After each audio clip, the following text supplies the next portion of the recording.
And now let's hear it for your Harlemen. Tonight, we will also honor our nation's armed forces and first responders. Those who are serving or who have served, those who have gone before us, and those who are still missing in action. To begin this evening, we would like to invite veterans of all branches of the United States military, as well as members of the first responder community, to stand and be recognized for your service.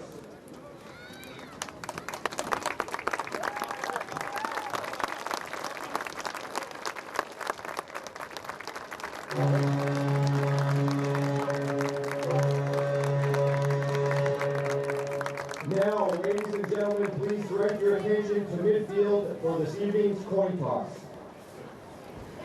Representing Hingham this evening are captains Owen O'Brien, Zach Kelleher, Nick Capodilupo, Cole Finney, game day captain Cooper Shape, and representing the youth program Jeremy LaVoy. Abington captains Gabe Fry, Will Klein, Sean Landers, and Colby Augusta. We are also fortunate to have joining the captains of these two teams this evening, U.S. Navy Senior Chief Petty Officer Keith German. Senior Chief German is a native of Hingham and currently serves as the town's veteran agent. He is also a career sailor and senior enlisted member of the U.S. Navy Seabees, with 6 tours of duty in Iraq, Africa, and the Middle East. Please give a warm welcome to Senior Chief German.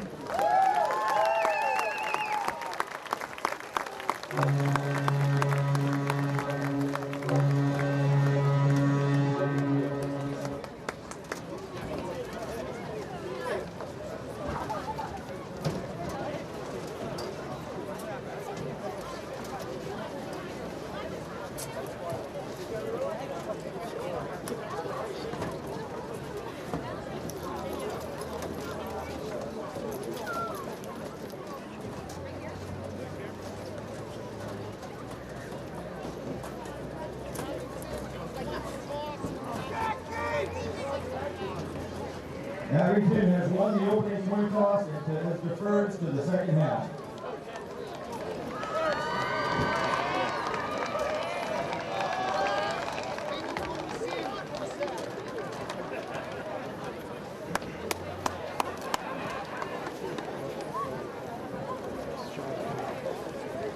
Good luck, guys!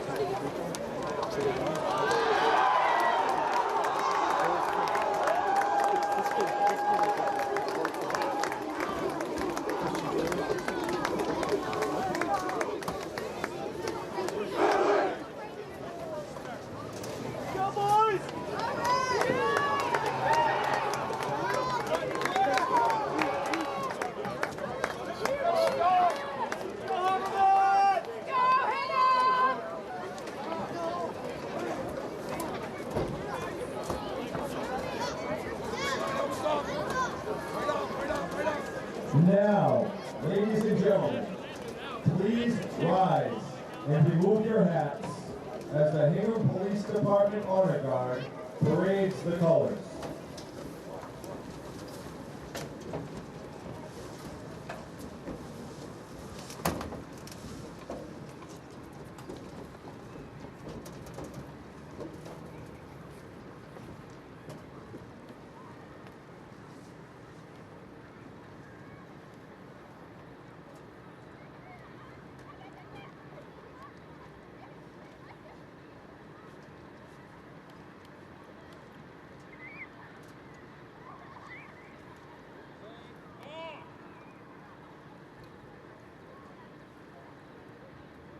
Singing tonight's national anthem is Hingham High Senior Captain Nick Capodilupo.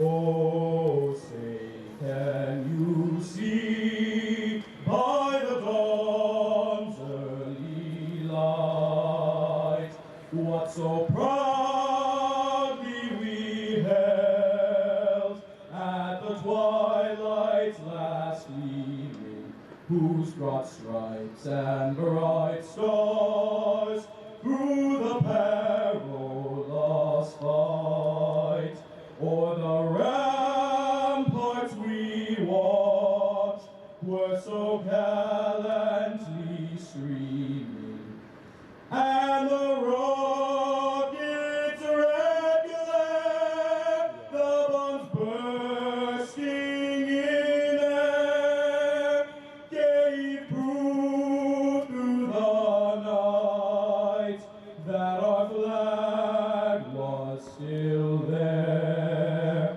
Oh, say does that star-spangled banner yet wave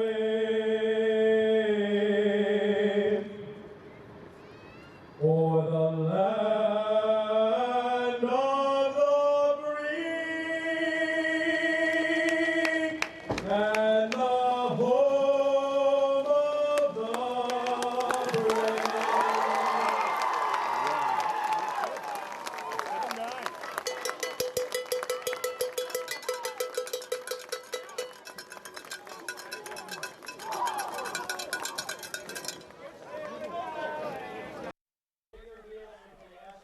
Good evening, ladies and gentlemen, and welcome to the 2019 Abington Green Wave football season. My name is Sean Riley. With me tonight, of course, is Kevin Whalen. We are starting the high school season in actually week 2 of this high school sports season. The Green Wave had a bye. We are now here at Hingham High School for game 1 for Abington. It is the second game for Hingham, coming off an exciting win against Braintree last year. They 1-0. Green Wave, this is their first game taking on upper division foe, a real good challenge for the Green Wave, Kevin. Absolutely. It's always difficult as you start off the season going up, and of course getting your feet under you for the first game. Looking to Green Wave to come out strong. You know, I'm sure they've had a long preseason here, and had a lot of good competition in their scrimmages, Sean. Looking forward to a great game. Hingham's had a great program over the last several years, as has the Green Wave. Tommy Fanara is going to kick off for the Green Wave wearing number 10. The receivers are standing back at about their own 15, and it's grabbed at the 17-yard line. Uh-oh. Big hole right up the middle, cuts it back up to about the 44. That was carried by number 3, Grady Harrington. Grady Harrington with a big, end up in pretty good field position. I think the last time we were on this field, Sean, was Green Wave had a victory, and Nick Melafronte had 2 block punts. Wow. That's going back in the Wayback Machine. Now, we're going to try to explain this as we go. This year, the MIA has changed its rule system. They've adopted the Federation rules, the National Federation of High School rules. So you're going to see a couple of different things, some things you won't notice. It's kind of with game operation. One thing, first off, is now we play all 12-minute quarters, not 10-minute quarters, and you only have 3 timeouts a half instead of 5 timeouts a half. A couple things you'll see: if the defense goes offside, in previous years, if they got back on their side before the ball was snapped, there was no penalty. Now, as soon as you go across the line, they blow the whistle, ball's dead. Here we go with the first play from scrimmage from the Harbormen at their own 44-yard line. Put a man in motion, they're pitching left.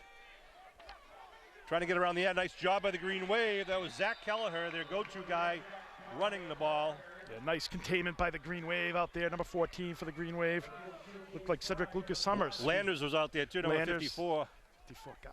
No. There's always a Landers on this team. Thank goodness there's always a Landers on this team. So 2nd and 10 for the Green Wave. Great containment there, really just stretching that out. Good job by the Green Wave D reading that.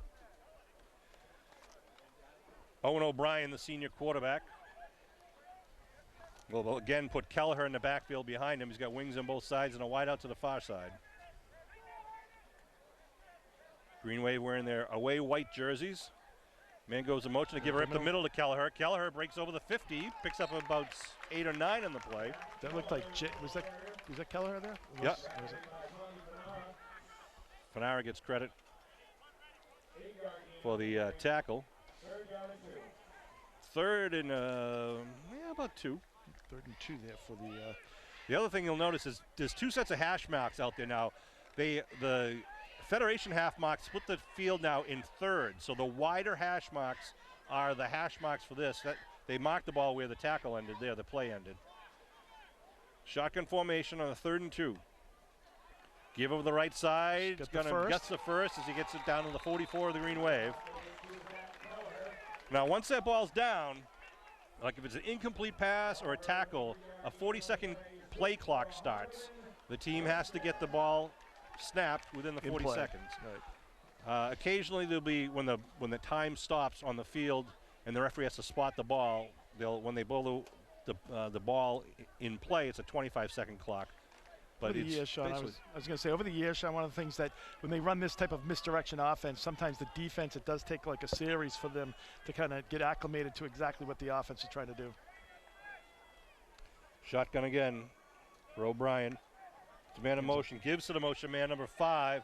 That's Julian. Holden. Julian around the corner, down the sidelines, then steps out after picking up the first down. The referee today is Brian Clemmy.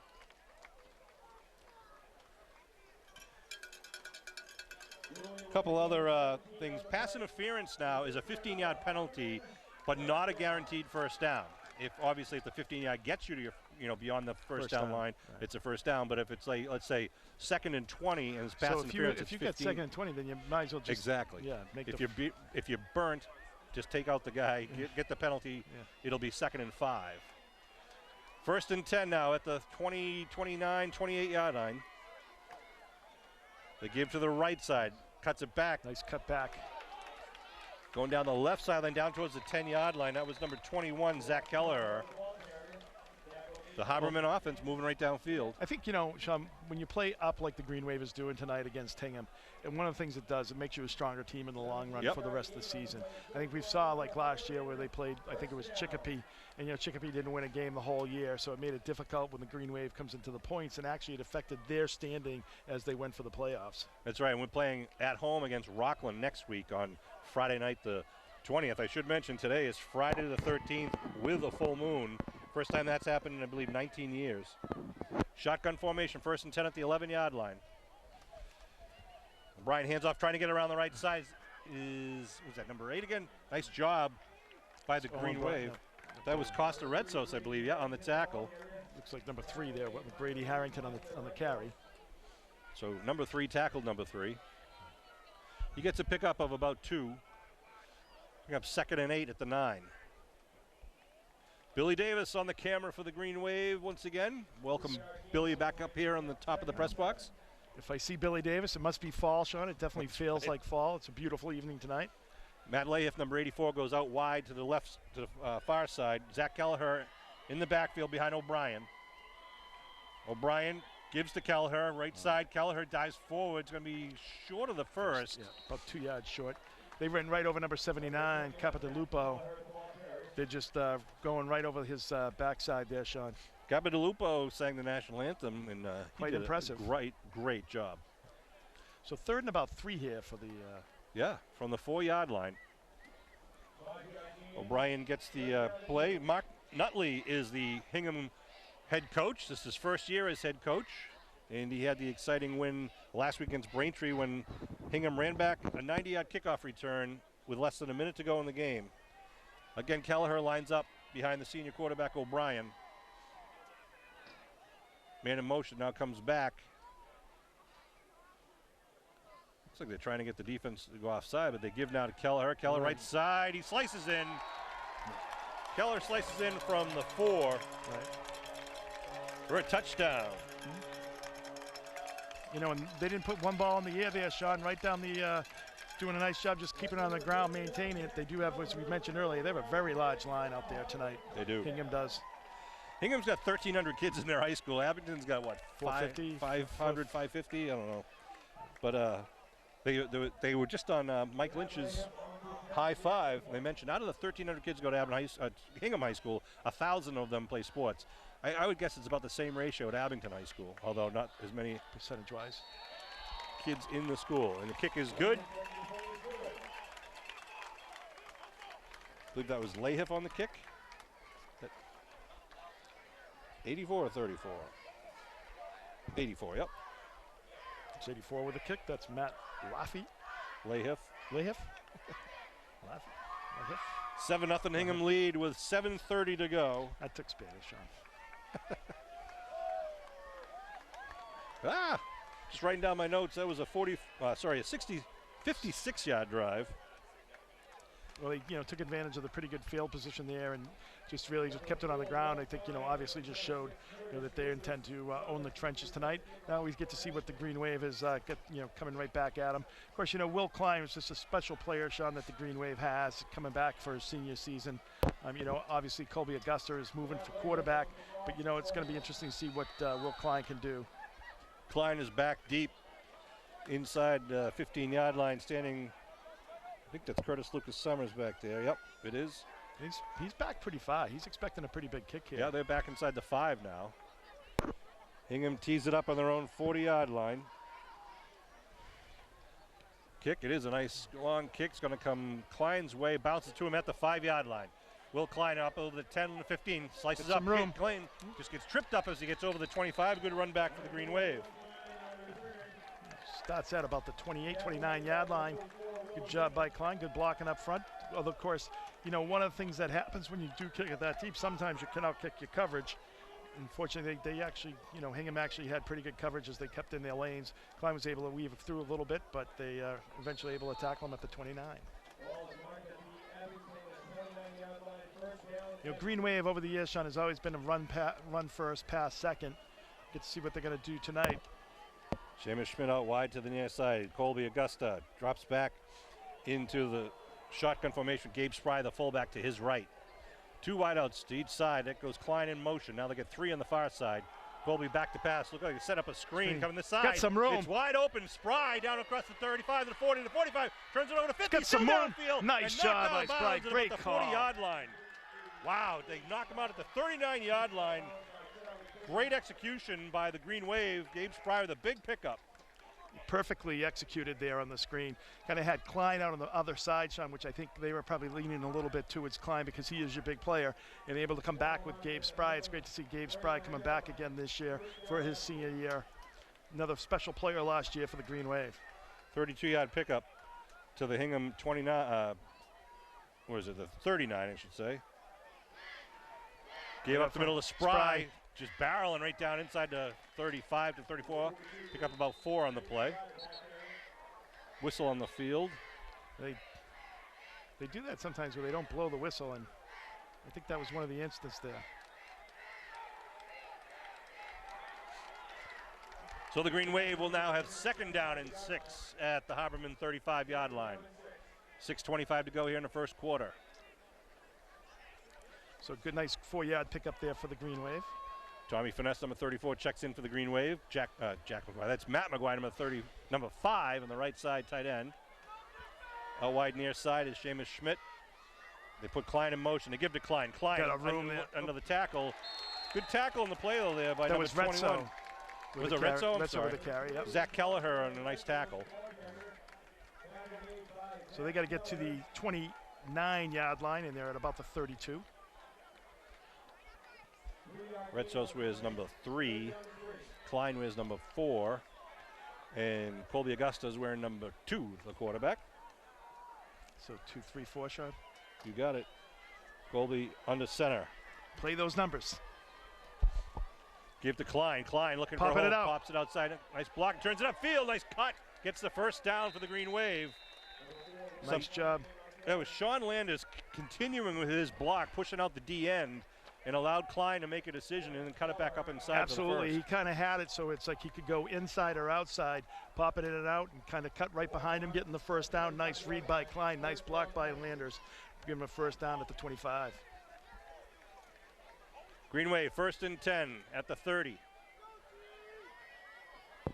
Colby looks over the offense, got Klein in the left side wing, puts a man in motion, fakes it, rolling right, steps up, puts it up in the air, leads it, and nice catch. What a catch. Great grab. Wow. Down at the 10-yard line. Gabe Spry.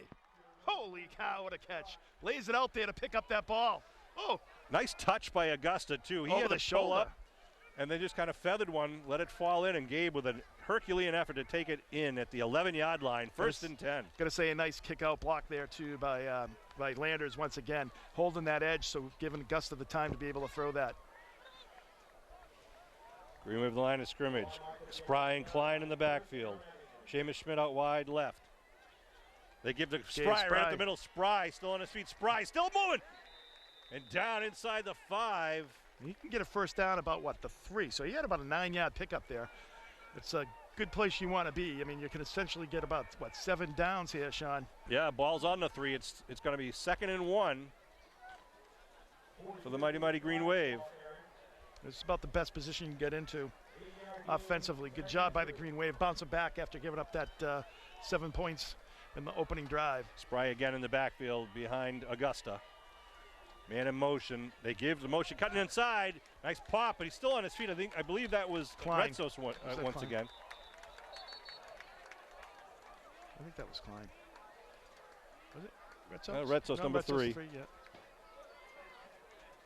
It'll bring up 3rd and 1 at the 3.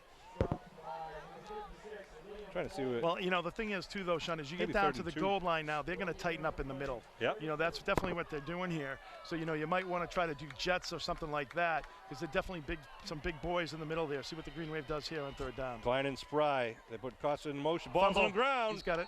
He's got it. Augusta covered it's it up. gonna be, Flag down. That's a big penalty because they're going to call sparing or like helmet to helmet when he was down. Wow, ball's on the 5-yard line.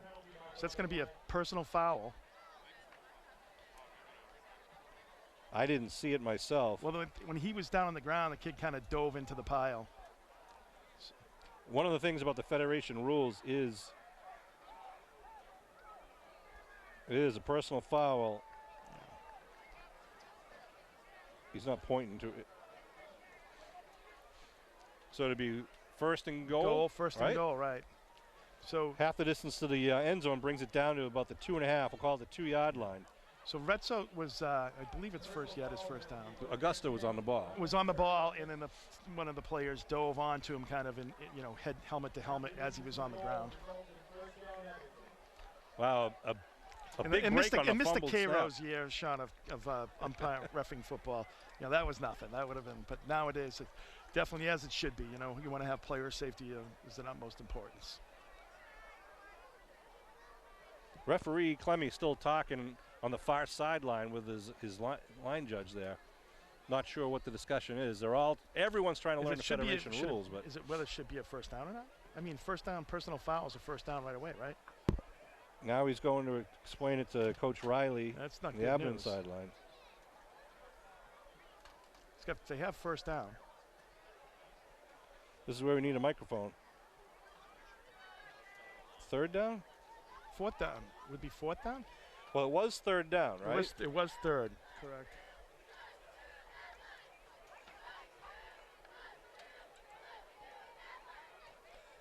Talking to. I thought a personal Hingham foul. coaches. I thought personal foul was automatically a first down. Well, I think there's only 4 automatic first down. Roughing the kicker, roughing the passer, roughing the holder, and roughing the snapper. So I believe it is 3rd down. But half the distance to the goal. Right, so it's 3rd at the 2.5. They basically need about a half-yard line for the first. Augusta under center. Oh, he fumbles again. And he's going to be stopped short. They're going to mark him at about the 3, 4. Yeah, the 3 or 4. Be a 4th down for the Green Wave. Ball is marked just inside the, right about at the 4. And they got to get it down to about the 1. About the 1, really, yeah. So, Green Wave, I'm assuming they're going to go for it here, Kev. Yeah, see what they have in their bag of tricks. I would assume so too, Sean. 4th and goal for the Green Wave at the Hingham Harborman 4-yard line with 1:45 to go in the first quarter. 7-0 Hingham lead. They break the huddle. They got Retzos lined up behind Spry, I formation. Augusta under center. Fakes it, rolls, looking to throw, puts it in the air. McGuire. McGuire just out of bounds. overthrows into the back of the end zone. Falls incomplete. So the drive will end at the 4-yard line. A lot of action inside that 5-yard line tonight. Thus far. So, Sean, it's actually, if you're going to have a 15-yard penalty, then you do it when it's inside the 10. Yeah, it's going to be half the distance to the goal. So it's not going to be a first down no matter what. So a turnover on downs with 1:28 left to go here. Give Hingham back the ball at their own 4. Let's see if Hingham tries to come out with a big hit quick, and if the Green Wave can stop that. Or a nice turnover would be good and give the ball back here in the red zone. That's what you need to do. You need to kind of have a good stop here. Your offense did a good job of giving you a good field position. You got to make sure you maintain that. Kelleher standing in his end zone in the backfield. They give to Kelleher, right side dive, Nice cuts cut. it back up the Nice middle, cut. breaks away. Kelleher down the middle of the field and trips up, thankfully, at about the 23-yard line. He's a talented running back. He had, I think, 3 touchdowns last week.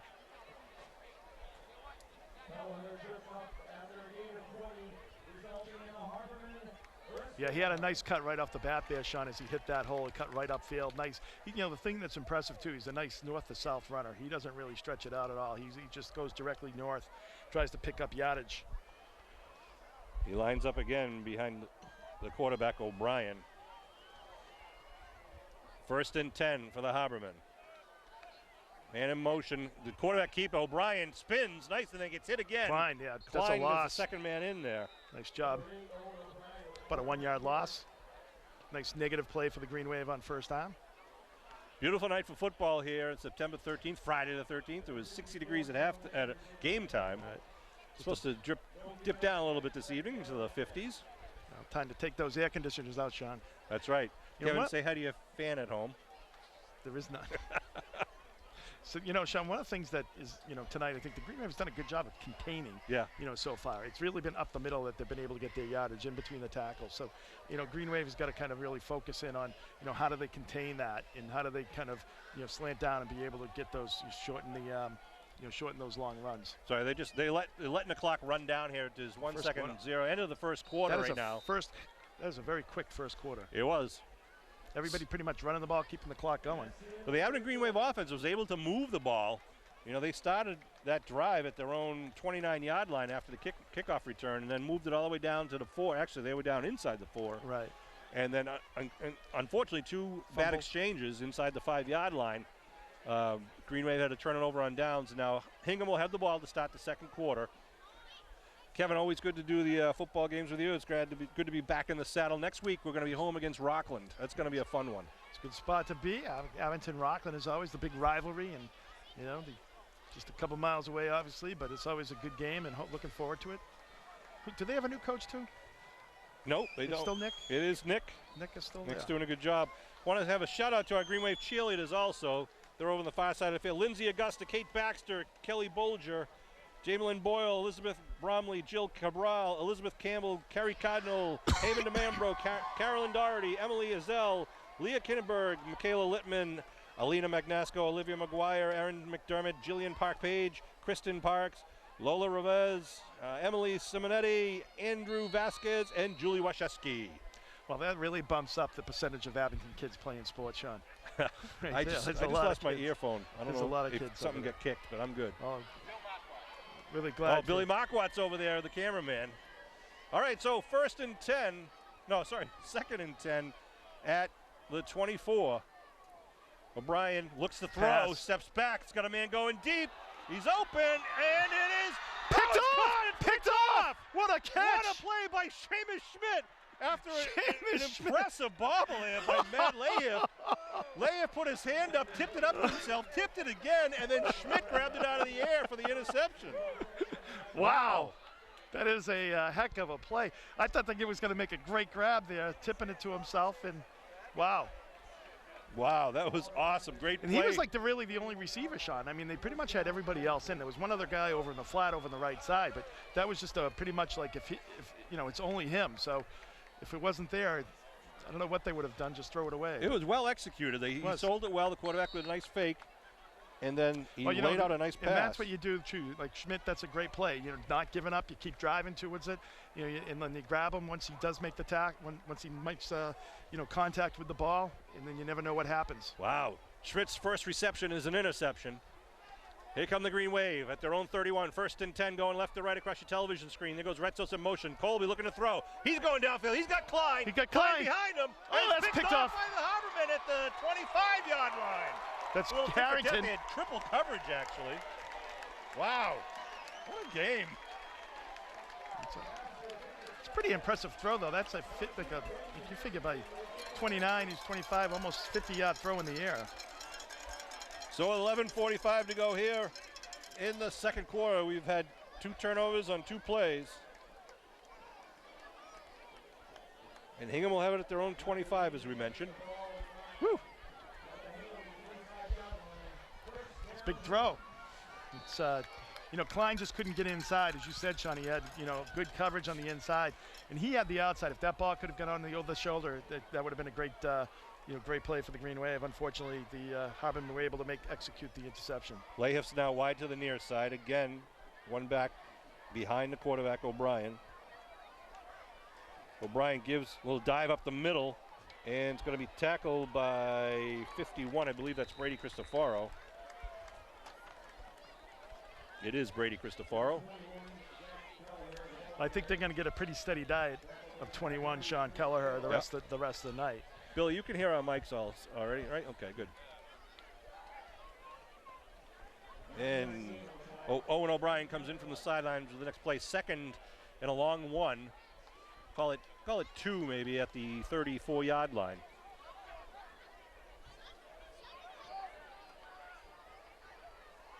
Layup out wide to the far side. Again, looks like Kelleher in the backfield. Gap between the center and the guard. Yeah. O'Brien fakes it, rolling, steps up. He's getting bothered. He's getting chased down from behind. Nice job by the Green Wave. No gain there. Gabe Spry. Almost stripped that ball out from behind, too. Yeah. He's short of the first down. Did not get over that line of scrimmage. It'll be third down. Maybe pick up of a half a yard. 3rd and 1 now.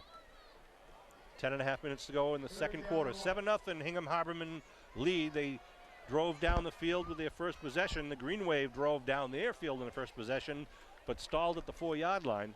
So I think what they're doing, Sean, there, you saw like they had a very good kind of, you know, as they get out to the 35-yard line or so with that second on their first down, they got about 8 or 9 yards. Then they're going to try to maybe go to the air, try to mix it up, try to get the Green Wave cheating, trying to stop the run. So they're going to try to start mixing it up a little bit here, I think. We'll see if they just give it to Kelleher between Well, this one on 3rd here. and 1, you're definitely going to give it to Kelleher.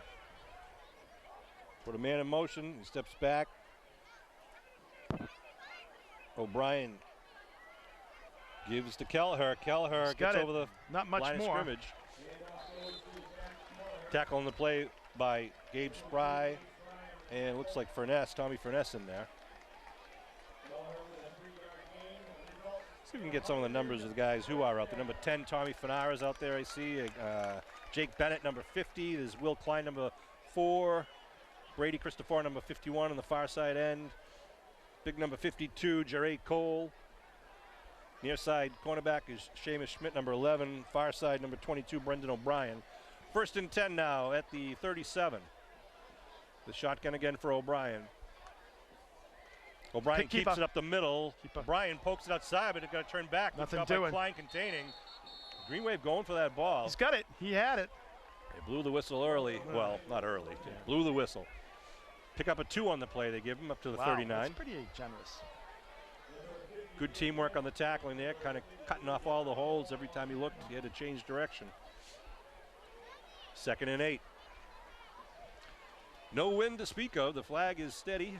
Well, I think you're going to see number 21 get this ball shot. I mean, it's like he's been pretty much a guaranteed 5 or 6 yards at least for them. So try to get it to a more makeable 3rd down situation.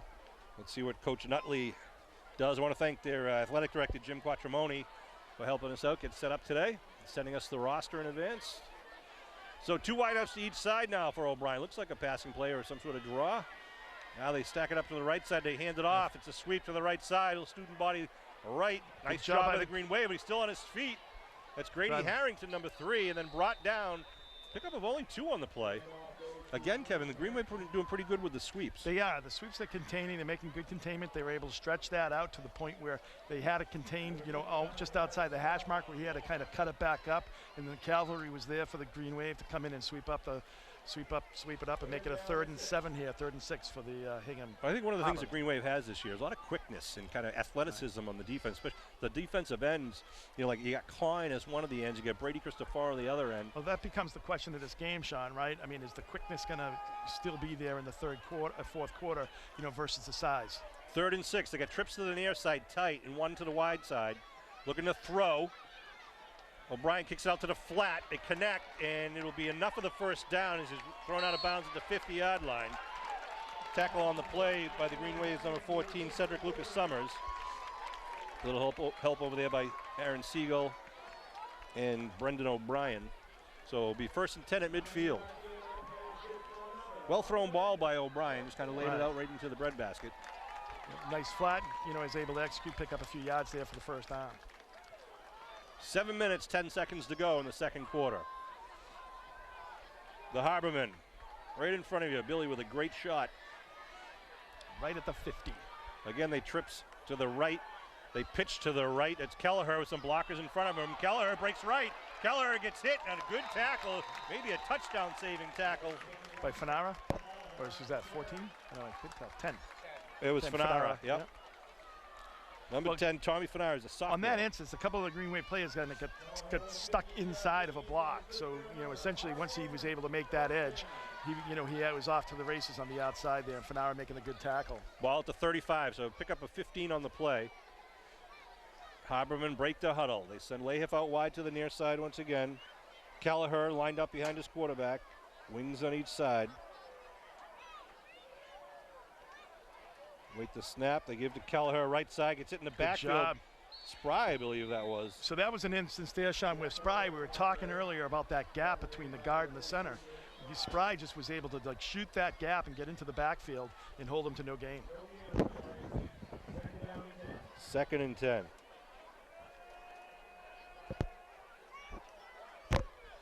Sean Riley, Kevin Whalen, and Bill Davis bringing this Abington Green Wave football. Steve Wakeland up top of the booth with us tonight. He's going to be going to get the coffee and hot dogs at halftime. As we age, Sean, you never know when we might need somebody, 2nd and 10. 31 years of doing high school football here. Unreal. Similar formation for the Harbormen. O'Brien looking to throw.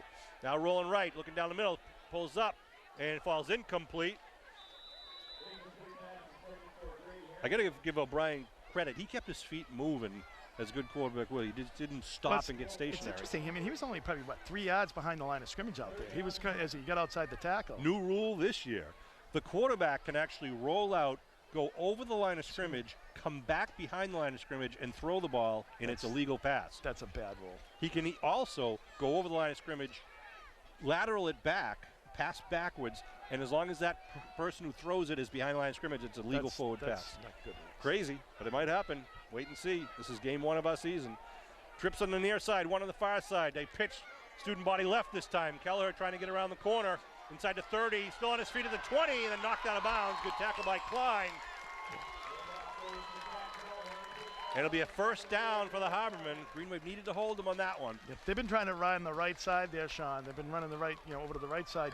It's the first time really they kind of try to go out to the left and able to find a little bit of an angle there. Well, that play seems to work well when they have the 3 receivers stacked, the trips on one end or the other, and then they pitch to that side. Obviously, you're loading up with the extra blocker, but the defender's got to get over there and try to shed a block. So the ball now marked at the 17-yard line, 1st and 10. Green Wave D trying to hold here in the red zone.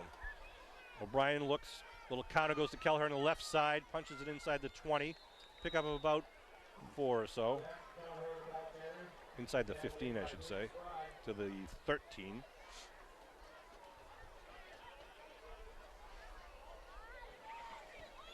Second down. Second and about 6 here, or 7. 5 minutes to go. The ball on the 13-yard line. 2nd and 6.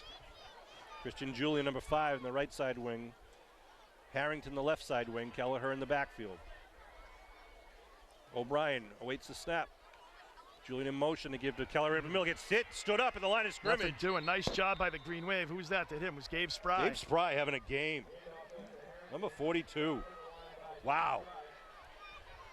He was just a wall at the line of scrimmage there. Kind of reminds you of the way you used to play, Kev. Oh, absolutely, Sean. Yeah, I was a wall on that bench. Yeah, making sure no one got, But Gabe Spry's having a heck of a year. I mean, last year he had a heck of a year, and again, he's continuing this year. Both sides of the ball, good power runner up the middle. As we were talking, Sean, we always say that, you always need that. Whenever you've had successful seasons, the Green Waves always had that guy, the short yardage guy. 3rd and 6. They got split left, split right. They're throwing. Kelleher in the backfield. Watch the draw. No, it's a quarterback draw. Yep. And he's going to be hit at the line of scrimmage, taken down. Is that Jure? Jure, number Jure 52 Cole. for the Green Wave. Good job by Jure Cole, the senior. Big boy. Talk about an athletic kid. Hope to see a lot out of Jure this year. So that brings up a 4th down now. Well, I'm surprised they're not calling a timeout here. 4th and 6. The ball is at the Abington 13-yard line. That's a nice play. You spread everybody out, especially if you have an athletic quarterback. You spread everybody out. You get the 2 guys on either side, way out to the outside, and then you try to have the quarterback thinking the defense. If you can get by that first layer, then you have a pretty much a free run. They're going to call timeout now. Yep. Coach Nutley was just letting the clock run down to the 3-minute, 15-second clock. Smart, if they don't get the first down and Abington has the ball, they're trying to take as much time off the clock they can for the Abington offense. So it'll be 4th down and 6 at the Abington 13-yard line. That's an important play to execute without saying. I mean, the difference between that, being my friends, is the touchdown. harvest moon, a full moon on Friday the 13th. To some people, it might give me the heebie-jeebies, but hopefully lines up well for the Green Wave tonight. As I mentioned earlier, I think it's the first time in 19 years that the harvest moon has fallen on a Friday the 13th. Oh, I'm sure that's significant to someone, Sean. That's right. Hey, I want to send a shout out. The Green Wave and Norwell community lost a dear person.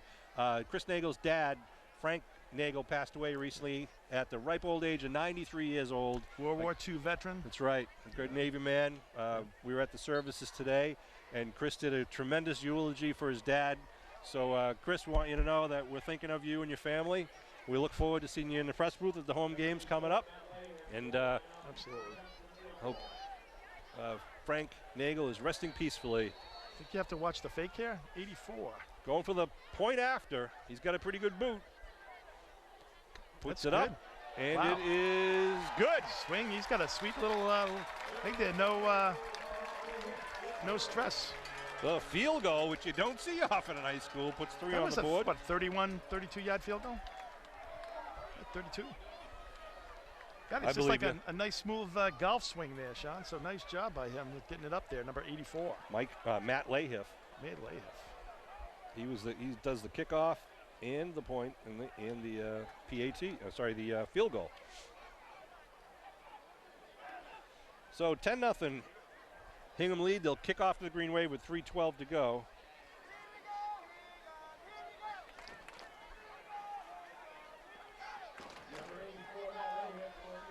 They'll be kicking right to left across your television screen. They got, again, Klein back deep with Curtis Lucas Summers.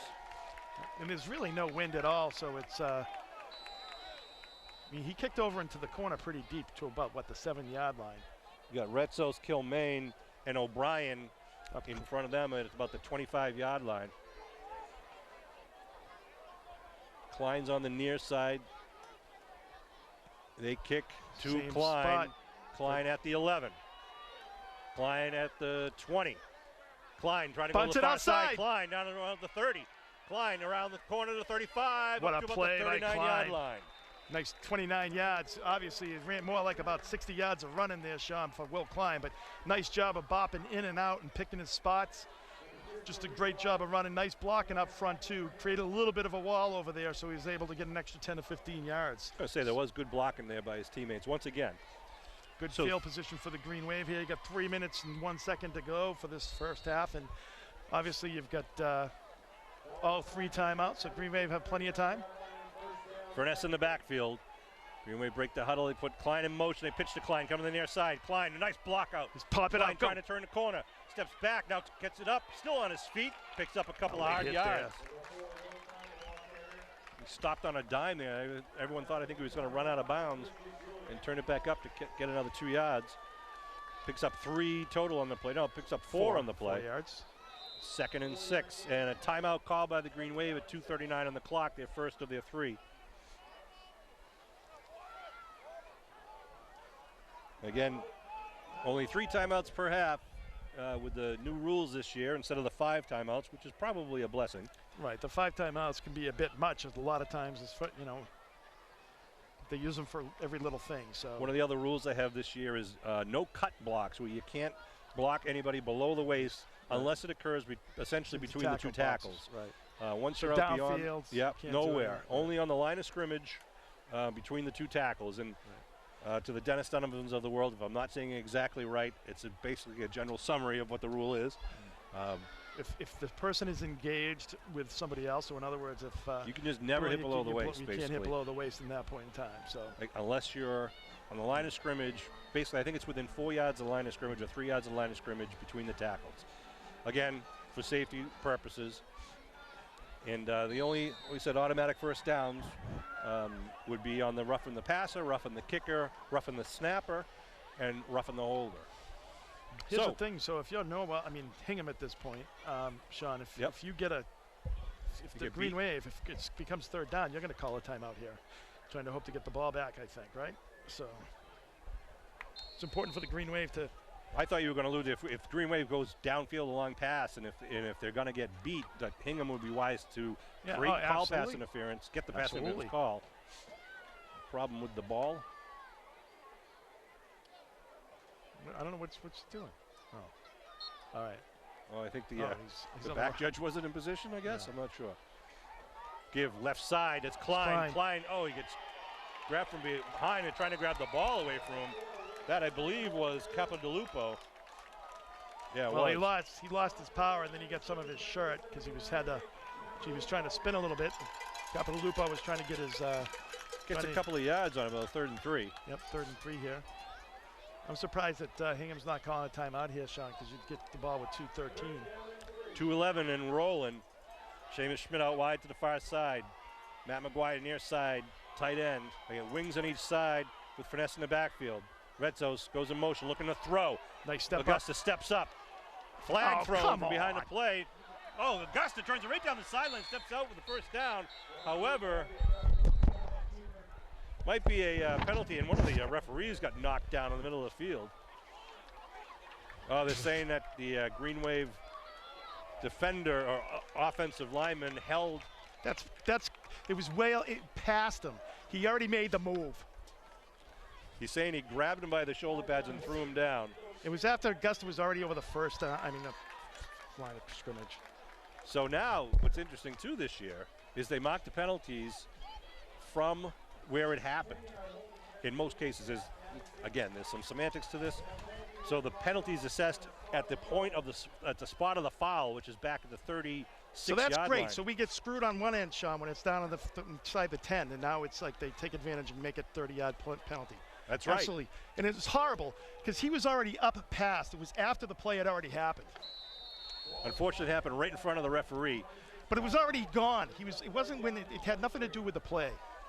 So it's now 3rd down in Rhode Island from the 26-yard line. They got to get it up to the 49 for a first. So they send wideouts, 2 wideouts to each side, shotgun for Augusta. Let's see if Hingham tries to blitz. They don't, but they got one man coming in, trying to set up the screen. Augusta does a good job breaking away. Now looking downfield, tucks it under, and steps out of bounds up at about the 37-yard line. Minute 23. You see the athleticism there of Colby, how quick he can be. Absolutely, he's got some nice moves. Can bounce it outside and run the ball. It's a good job by Colby Augusta. So the ball now marked at the 37. We started at the 39 after the big kickoff return by Klein and company. So Green Wave will have to punt, as it being 4th and 12.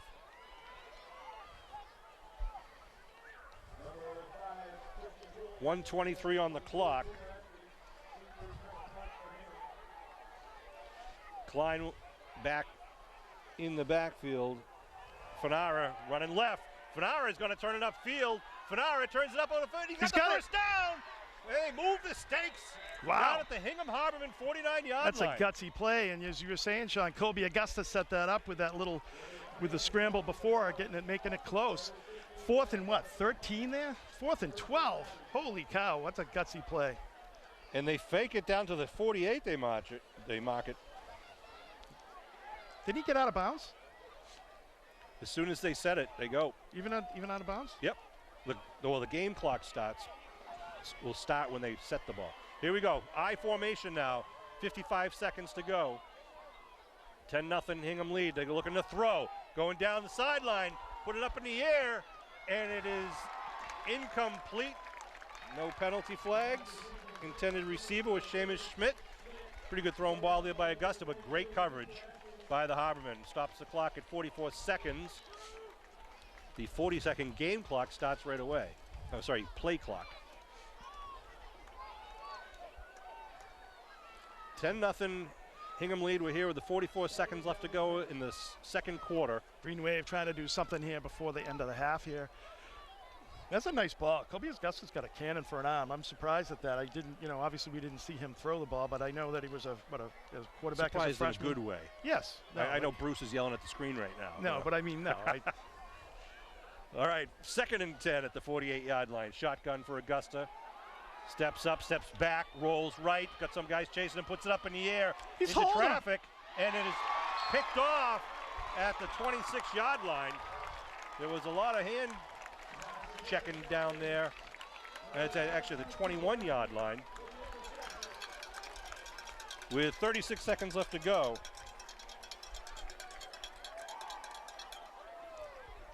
And Hingham offense will come back out on the field, see if they take a knee or take a shot.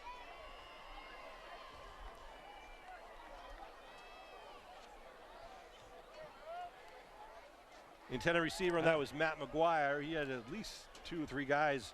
Well, but the guy was like holding him the whole way there, so he couldn't really get loose to make it a jump ball, make it contested.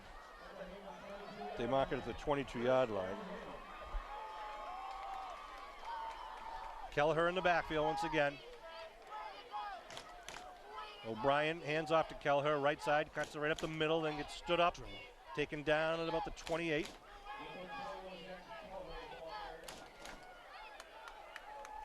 Sean Landers again in on that tackle. I thought Kelleher was cramping up a little bit. He does get up a little. He's hobbling a little bit. He's hobbling, like, I don't know if it's his. Maybe he looks like dinged. Oh, I think it might be just a cramp, as you were saying, Sean. That's usually what happens this first game of the year, too. You seem to get a lot of cramps, although it is a nice, cool evening. Yeah, he's trying to stretch out his hamstrings right now. And they're going to let the clock run out, and that'll be the end of the first half. An exciting first half. We saw a couple of things going on tonight already in this early in this Green Wave season. Back and forth and quick first half, so looking forward to the next 12 minutes. So 10-0 Harbormen lead as we take the break for the halftime. We'll be back with 24 more minutes of Abington Green Wave football here at Hingham High School. We'll be back in the blink of an eye. Tonight's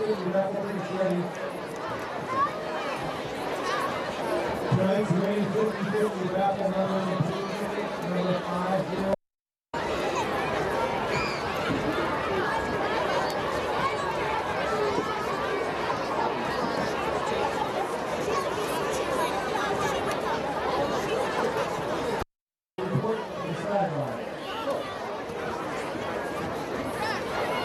And now, ladies and gentlemen, please direct your attention to rituals for tonight's ceremony.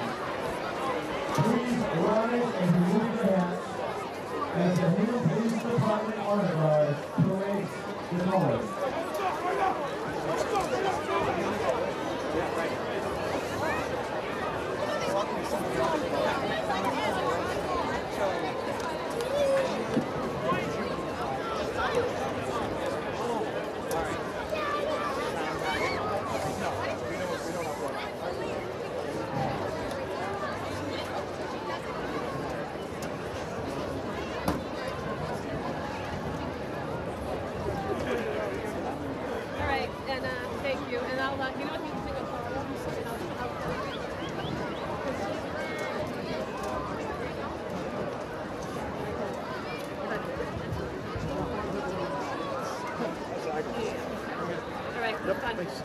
Ladies and gentlemen, just 2 days ago, we marked the 18th anniversary of September 11th.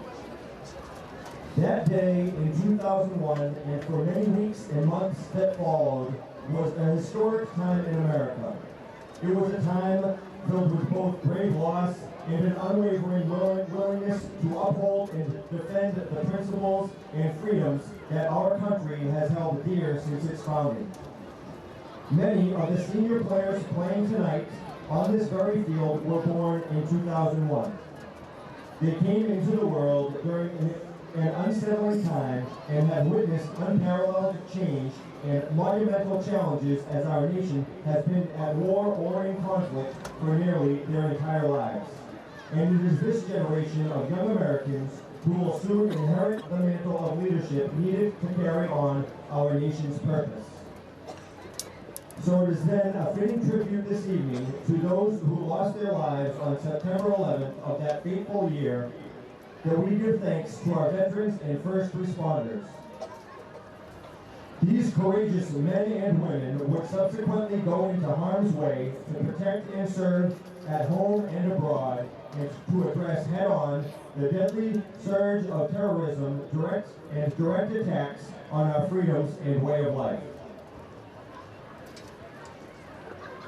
One such veteran was himself a graduate of Hingham High School, class of 2010. U.S. Marine Corps Corporal Christopher J. Orlando was a student athlete while at Hingham High School and a member of the hockey, track, and golf teams. On January 14, 2016, during a nighttime training mission off the coast of Hawaii, Corporal Orlando, a helicopter crew chief assigned to Marine Heavy Helicopter Squadron 463, was involved in a crash with another helicopter. Corporal Orlando is presumed missing in action and lost at sea. His service to our nation will never be forgotten. Next to the press box is the Missing in Action, or MIA chair, donated several years ago by the Hingham Veterans Council. This living memorial serves as a constant reminder that Corporal Orlando and the many members of the United States military who are missing in action will never be forgotten.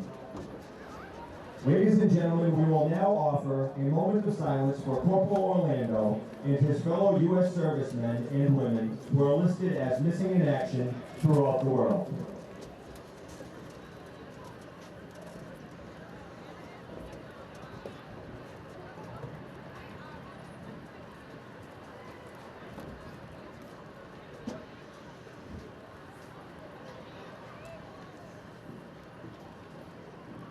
Ladies and gentlemen, we ask that you now please direct your attention to the Hingham sideline where Corporal Orlando's mother, Miss Linda Orlando, a retired Massachusetts State Police officer, his father, Mr. Richard Orlando, and his grandfather, Mr. John Higgins, a veteran of the United States Navy, will be escorted to midfield by the captains of the Hingham High football team to accept a flag from U.S. Navy Senior Chief Petty Officer Keith German.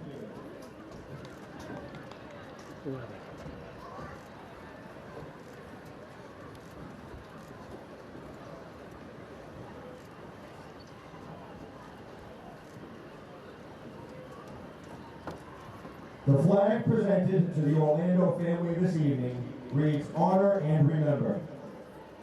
This flag was created to serve as a national symbol that specifically acknowledges the sacrifice of men and women in the United States Armed Forces who have given their lives for their country in over 2 centuries of America's history.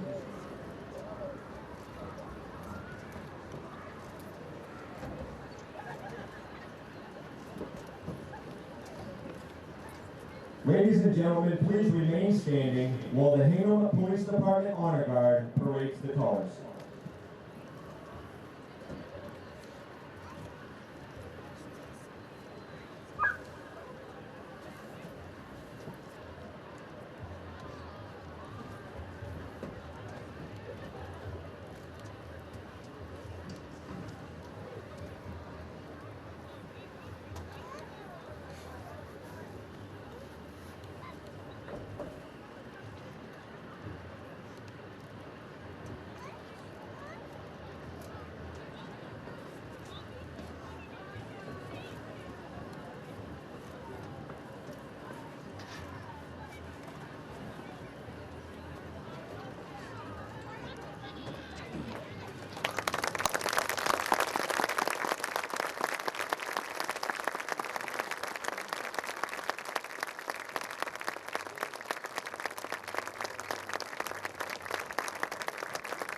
Thank you, and that concludes tonight's ceremony.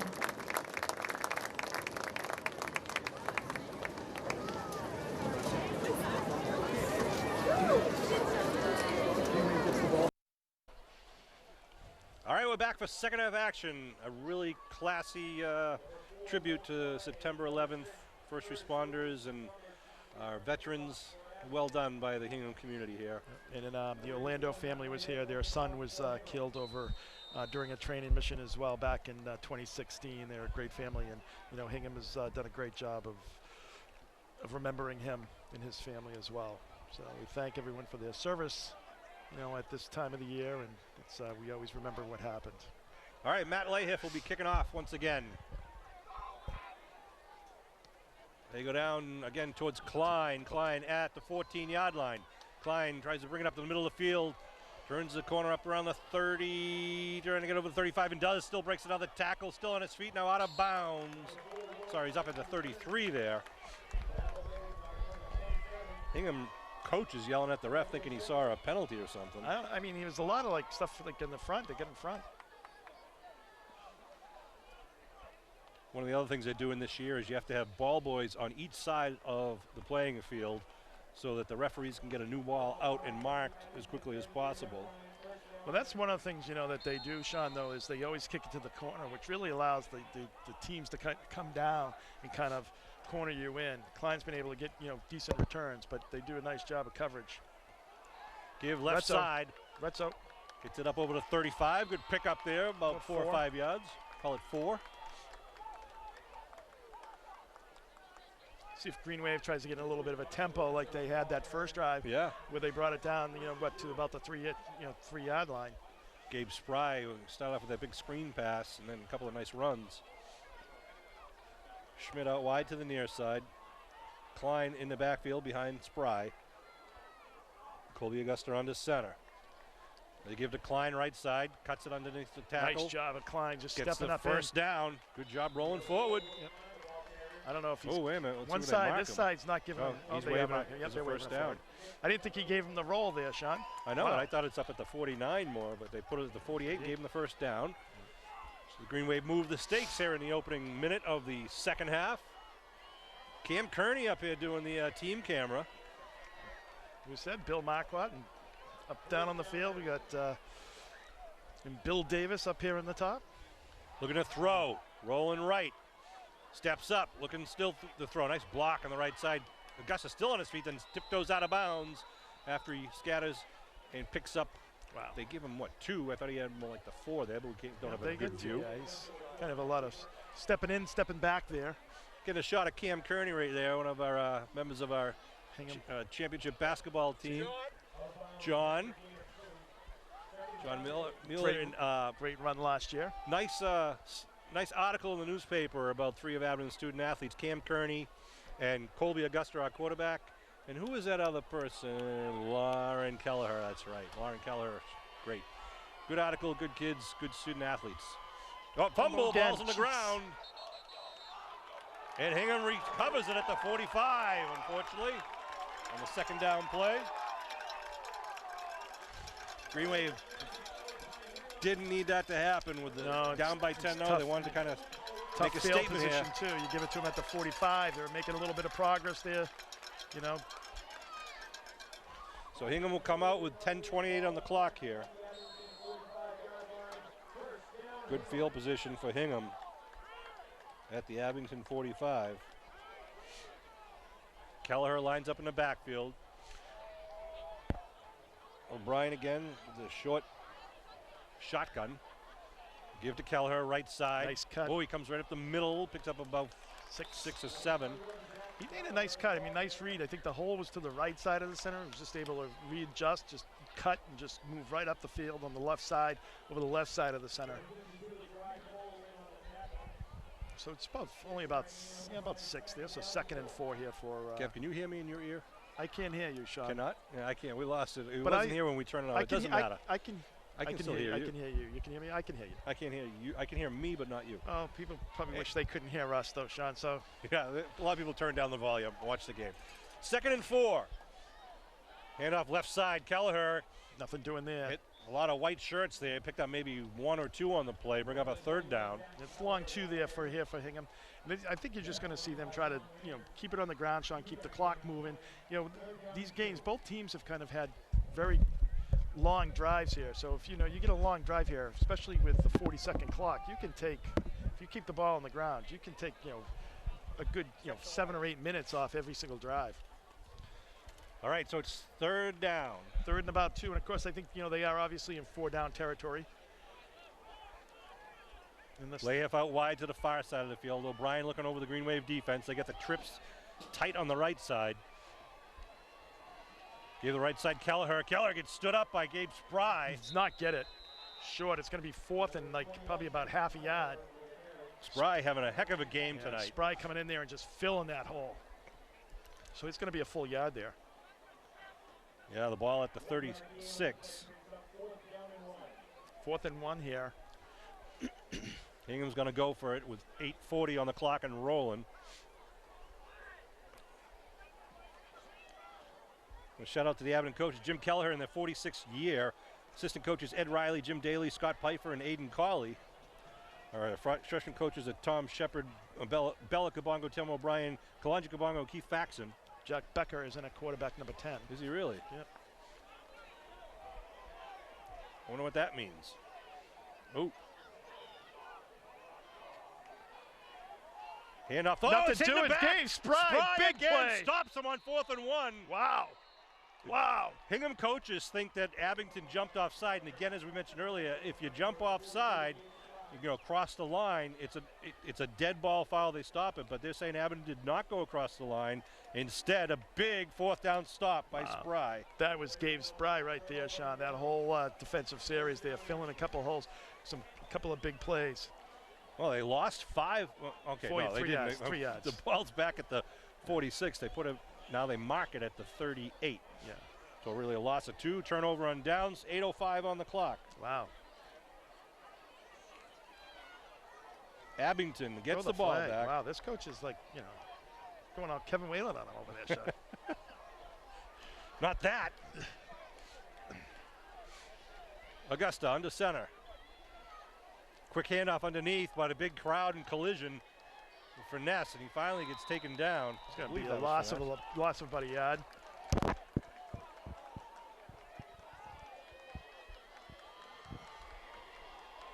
Second down for Abington. Might have been loss of 2, it looks like. Maybe just 1. So it's going to be 2nd and 11. So they're really pressuring, Sean, I think, in between the tackles here. The Hingham is. I think what you need to do is what you did, when you first came out there. Do a little screen pass. Do something like that as they're over pursuing. We haven't seen the counterplay all night tonight. Right. Furness and Klein in the backfield. Looking to throw, rolling to the near side is Augusta looking downfield. He's being chased out of bounds, though, and he does step out. Oh, they mark him out at the 40. What? Yeah, I thought it was more 30, 42. The 40. Yeah. Get the 42. Check your DVRs at home. Billy had a good view of that one. Oh, I don't know. It'll bring up 3rd and a long 8 now for the Green Wave at their own 40-yard line. 7 minutes, 15 seconds left to go in the 3rd quarter. 10-0 Hingham lead. They scored on their first possession and drive downfield, and then later kicked a field goal. Yeah, they did. O'Brien's warming up on the sideline. About a 32-yard field goal, right? Throwing the ball. I don't know if he got pretty hit impressive. and kind of got dinged, or I don't know, but we'll see. Well, that's what happened last year. They had a very good quarterback who broke his clavicle early in the season. McGuire moves over to the near side. I formation in the backfield. Rolling right is Augusta. Nice blocking in front of him, giving him some time. Look out. Colby stepping still and then throws it away. Smart play. Brings up 4th down, though, at their own 40-yard line. Well, Abington really hasn't punted tonight, right? I mean, they had that one fake punt, and that's it. So you got the 4th down here, 4th and 8 from about the 40.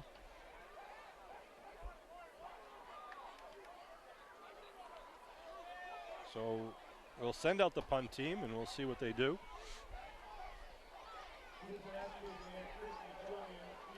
I think they're missing a player. 1, 2, 3, 4, 5, 6, 7, 8, 9, 10, yep. Klein will do the kicking. The Haberman send back 2 at their own 30. We got Klein and Fanara back there. We'll see who gets the snap. Spry goes in motion right side. Klein takes it. He rolls right and kicks it rugby style End over end kick's going to be. ball's Ball's loose! Oh, And it is going to be out of bounds, I believe, at about Yeah. the 29-yard line. wow. Wow. 20. Oh, they mark it at the 20. Is that the 28 28-yard line? Well, that was an instance where I think the player was so excited to kind of go, take a right. It looked like they had some type of play on, and he was looking to hurry up there and go right before he had the ball, and just went right through the breadbasket off his leg. So I almost thought Klein was going to turn it upfield. It looked like he had some real estate in front of him. It did. So the ball at the Hingham 28, 1st and 10, 6:57 to go in the third quarter. Hingham with the 10-0 lead. Green Wave were able to move the ball in the first half. Hingham's done a nice job of tightening up, and last series the Green Wave did a really good job, and O'Brien, number 8, is back in there, or Owen. They send 3 wide receivers to the right side. Lahib out wide to the near side. Keller in the backfield. O'Brien waiting for the snap. Keeps it. No, he gives it to Kelleher. Green Wave is selling out there on the inside there, Sean, almost daring him to pass the ball. Gabe Spry is just rushing the holes and doing a good job of tightening up there by the Green Wave on inside the tackles. 2nd down and 9. Much more aggressive, kind of closing down the lanes and inside. Everyone's kind of pushing towards the center, which obviously clogs up the lanes there. So nice job by the Green Wave making some adjustments here in the second half. Shea McClellan, number 53. Sean Landers, number 54. Same formation for O'Brien and company. Throws it out, little bubble screen. Out into the flat, good pursuit by the Green Wave, and then steps out of bounds at about the 35-yard line. The receiver was number 3, Grady Harrington. He gave him the extra yard there.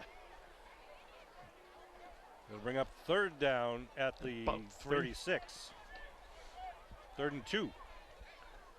Coming down on the 6-minute mark in the third quarter. 12-minute quarters now under Federation rules. Used to be 10 or 11. Used to be 10 or 11, right. They switch it off now with 3 receivers on the far side, 1 on the near side. And again, Kelleher in the backfield behind O'Brien, the senior quarterback. Green Wave, it's a quarterback keeper, goes up the middle and stops them, make up a 4th down play here at the 37-yard line. Yeah, absolutely, they got to get to the 38, and then they're a full yard short there. Looked like Jake Bennett was in there, Jeray Cole and company. And Green Wave has just done a nice job this second half of really kind of closing those running lanes in between the tackles. So they mark it at the 37, 4th and 1. They're looking like they might go for it here, which I think would be a mistake. I mean, your defense has been playing pretty well. Your defense has been playing well. I would kick it right. Try to put Abington back down with a lot of real estate to go. They're just trying to roll out the clock. Timeout called by Hingham. I would have just punted the ball in that instance. I mean, you're at your 30. I mean, I get it. I think they're overthinking it a bit. Well, I think the thing is, from Abington's standpoint, Sean, they've actually clogged up those lanes now that where they were getting the 3, 4, 5, 6, 7 yards before. Now they're not the last 2 or 3 drives. So I think it's one of those things where I think the safe play would almost be a pass, but that's pretty dangerous. Then you're going to give Green Wave short yardage situation if they don't make it. We welcome you to the game now with the ankle bracelets off. We're glad that you can make it here. Nice warm out here tonight. I mean, you don't want to give Green Wave like the short field and put them right back. They score and they're right back in this game. I mean, that's right. Yeah, and I wasn't listening to a thing you said, but if they stop them right here, you're nothing right. changes. They got great field position for the Green Wave. But I just think it's the Green Wave has done a good job, as I said, this half so far, stopping in the run. Here we go. I think they line up. Try to get Abington to jump. They could, and let's say they got 3 wide receivers on the near side. You got to think it's not going to be a pass. You would think. Yeah. Well, they go under center with it here, not a shotgun, and he tries to dump over the right side. He gets the first down. Kind of runs down the line a little bit, finds that seam. Yep. So get a new set of downs on the 40.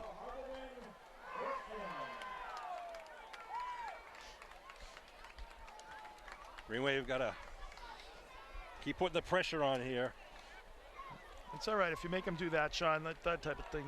Eventually it's going to go your way. So O'Brien back in the shotgun. Man in motion, they hand 5 off, to trying to Julian. go sweeping the left side.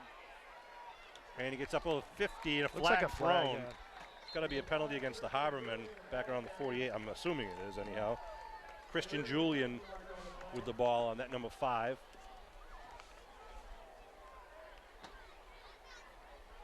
Waiting. So that's going to make it a 1st and 12 situation. Holding against the Harbormen.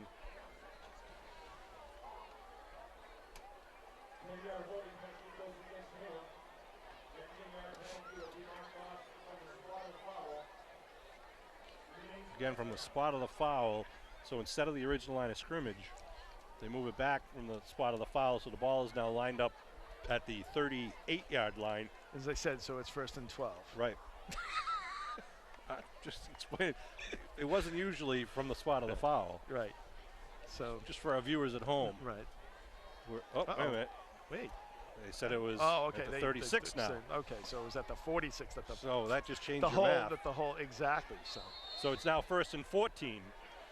2 wideouts on the far side. Actually, 3 wideouts on the far side. They're not that wide, actually. Jesus Crow, Sean.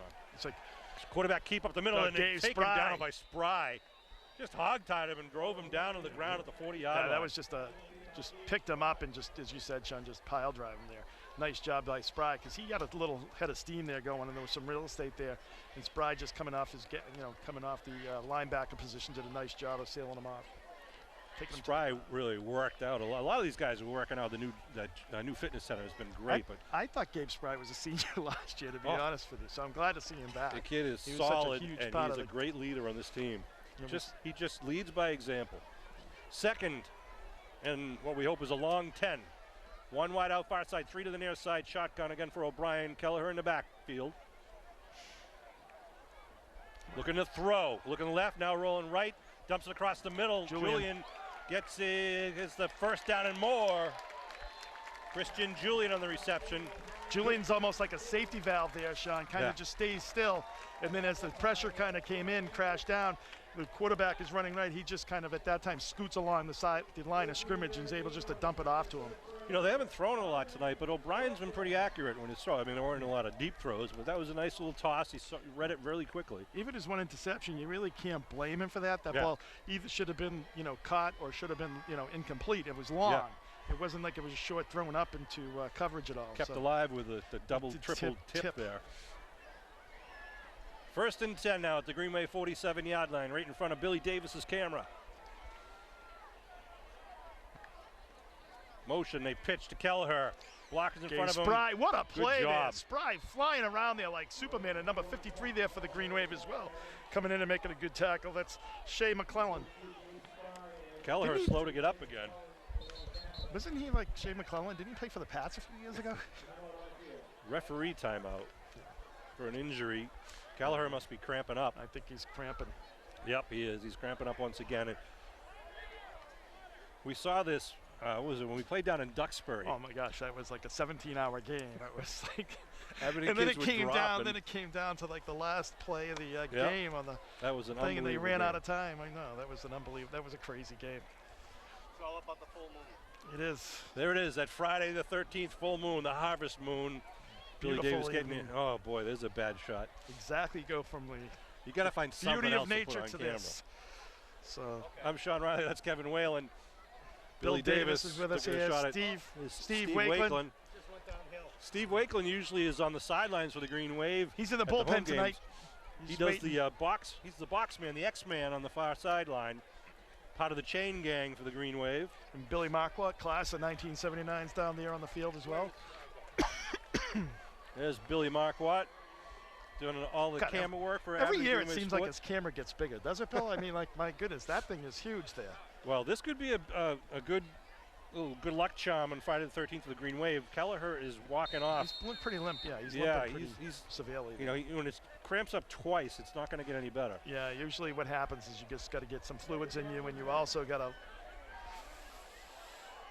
Usually it's sprung and it just doesn't go back for a little bit.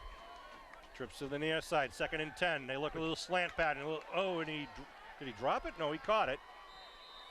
Looks like he bobbled it. Then he caught it. I don't think he had a handle on it. Really couldn't make a move. A good coverage there by the Green Wave. Bring up third down. But by the time he kind of was bobbling it, kind of ran backwards to try to get it, the Green Wave was able to hit him automatically, so it's only about a 3-yard pickup. Right, 3rd and 7. Coming down to 1 minute, 35 seconds to go in the third quarter. Green Wave trails 10-0. Like to stop them right here. Okay, number 7 is going in, which is Cooper Shape. He's one of their go-to receivers, although we haven't seen them go to him yet. In for Cooper Estes, for one Cooper in for another Cooper there, Sean. I don't think I've ever had that happen in 31 years. In the backfield now is Patrick Petrillo. He's a junior, replacing Kelleher. Looking to throw. Big pressure. They go out to the flat once again. Nice route. And he's going to be taken out of bounds before he can get to the first down. That was Grady Harrington, number 3, once again. Yeah, so it looks like it's going to be about the 43. So it's going to be 4th down. Once again, 4th and 1. Green Wave definitely making them work it for it. Yeah, the ball at the 38-yard line.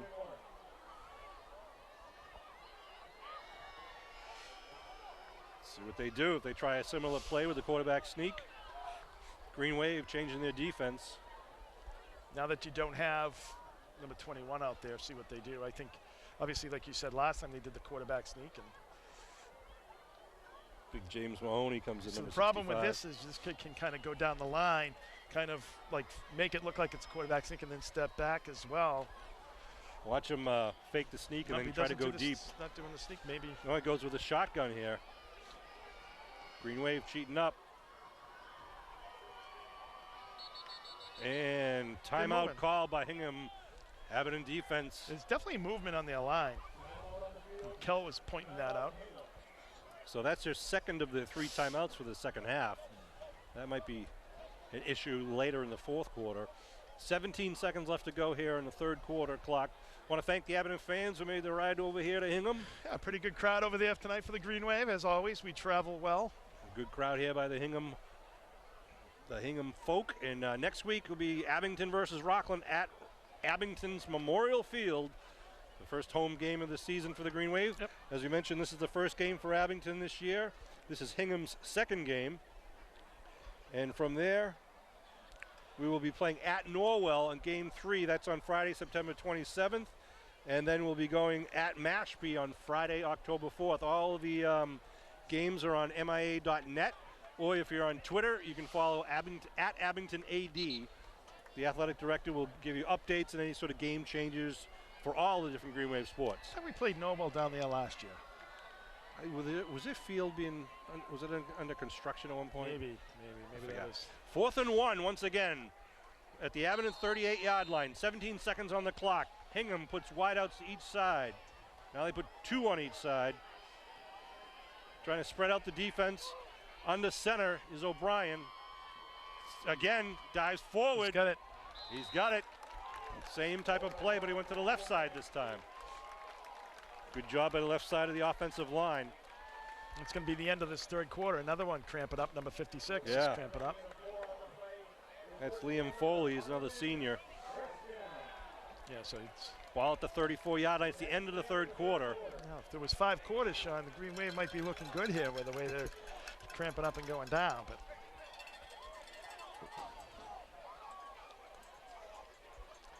see, what people don't understand, it's not just water. You have to have Gatorade, it's the electrolytes, it's the salt, it's those type of things. They got to do that. It's like, It is. You got to eat the right food, have the right drink. Pedialyte is important. Just put it in the water. This wouldn't happen, Sean, I'm telling you. Well, that's what some of it's water down there. Some of it's like a Gatorade type of thing, and you've got to stay hydrated. And H2O, it's all about hydration, Sean. And as you know, Kev, it always seems to be some of these early games when they're not yet in full season shape. Right. And even though it's cool out here for us in the crowd, down there, they're going 110% every play. Right. And I think, sometimes I do think turf seems to make it worse than natural field. Whatever, it seems like turf does seem to people cramp Usually up a little warmer playing surface. Right. So here we are to start the fourth quarter. 10-0 Hingham lead. No First scoring and 10. in the third quarter. First and 10 at the Green Wave 29. Sean Riley, Kevin Whalen, and Bill Davis bringing this Green Wave football action. The 2019 opener for the Green Wave. Wideouts to each side. They got 2 men in the backfield with O'Brien. Awaits the shot. Gun snap. Looking to throw. Throws it outside, tries to lead. Oh, that was great pressure by Retzo, though. Retzo created that pressure, allowed him to release it early, made him release it earlier. You know, the coach is telling him to like throw it up, and he's like, I'm getting tackled. Yeah, the coach is trying to tell him to kind of loop it over and kind of let give him a little more airtime. Yeah, run under it, but. Right, that wasn't really the issue. I mean, Retzo created that. You know, he probably threw it earlier than he wanted to. Cooper Estes, number 22, checking in. Cooper was the hero of last week's game for Hingham when he ran back the kickoff 90 yards with less than a minute to go to beat Braintree. Let's see if they brought him in for a special reason for this play. He lines up wide to the near side. Trying to spread out the Green Wave defense. Looks like they might try to go to the air or maybe a quarterback draw. See what O'Brien does here. 2nd and 10. No, it's a handoff up the middle and taken down right away. Yeah. No gain on the play. Well, their running game certainly isn't as dynamic, Sean, without number 21 Kelleher in there. Gabe Spry comes up limping, and Retzo's on the tackle. Gabe with a tender ankle trying to get off the field. That's not a cramp. I don't know. That's like a twist. No, it's a no, cramp. it is a cramp. It's a cramp. I thought he had twisted his ankle. No, ankle would be you go heel. This cramp is like when you can't. You can see it's pointed. So at 11:34 of the 4th quarter here. Billy, you like that full moon there, huh?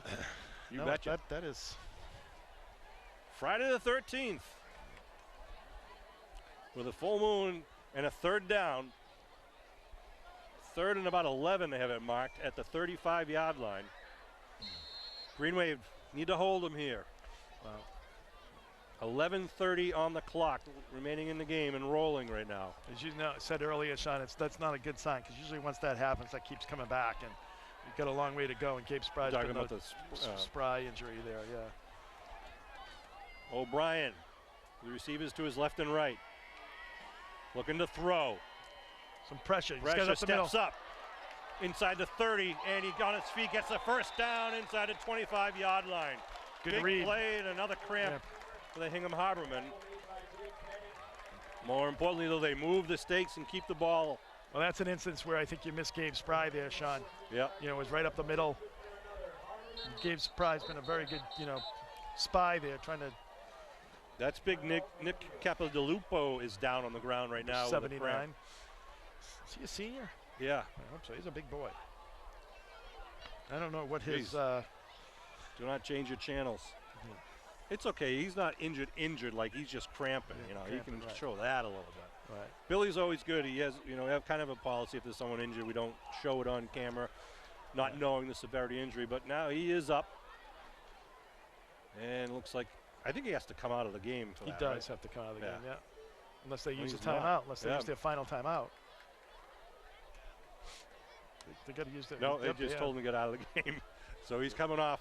He's coming up pretty easily too, so that's good for him. Wow, they bring in a kid number about 79 to 51, about 150 pounds lighter. Say, about a third of the weight there. So O'Brien gets the call from the sidelines. 1st and 10 at the Green Wave 23-yard line. 10:43 on the clock. That cramp actually stopped the clock.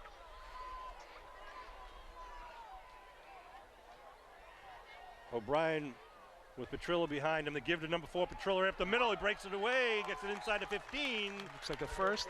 He might have that first down. Close to it. Now we got Fanara. Fanara's coming out now too. He's hobbling.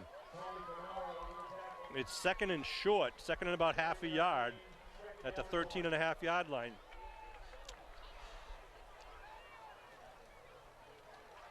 So Tommy Fanara goes back to the sideline. Here comes the Harbormen, 2nd down and short. See if O'Brien keeps it, or he's got 2 men in the backfield right now.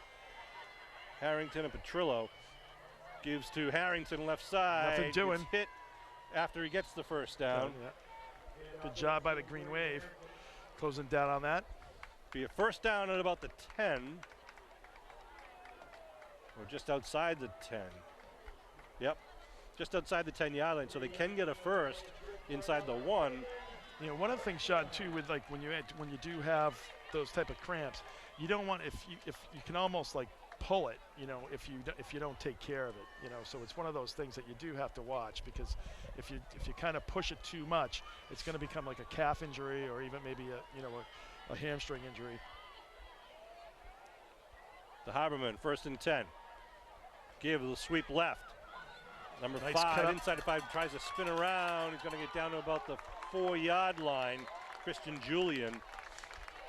Harbormen trying to put this game out of reach. It's 10-0 right now. Nice cut up inside there by Julian. Green Wave had decent, containment on the outside, was stretching it out. He was able to cut it up to find a nice seam there for about a 10-yard pickup. You know, I got to say the Green Wave are playing a pretty good game against a team that is, you know, from a school that's almost 3 times its size, and they're, 4 divisions above us.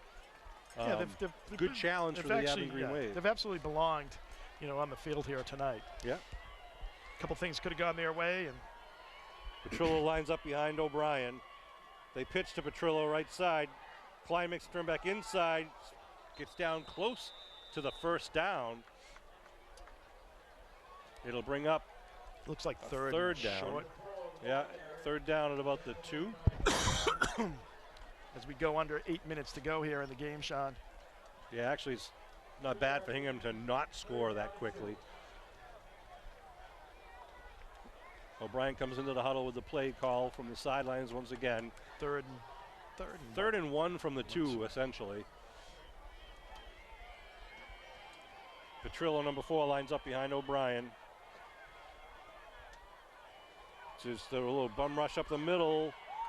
And looking for it is a touchdown by the quarterback, O'Brien, from 2 yards out.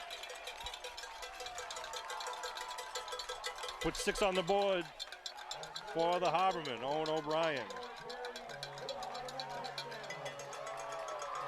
At 7:36 to go in the game. And they'll line up for the discussion PAT kick. Going on with the official there. I don't know what. O'Brien a hold, Lahiff to kick.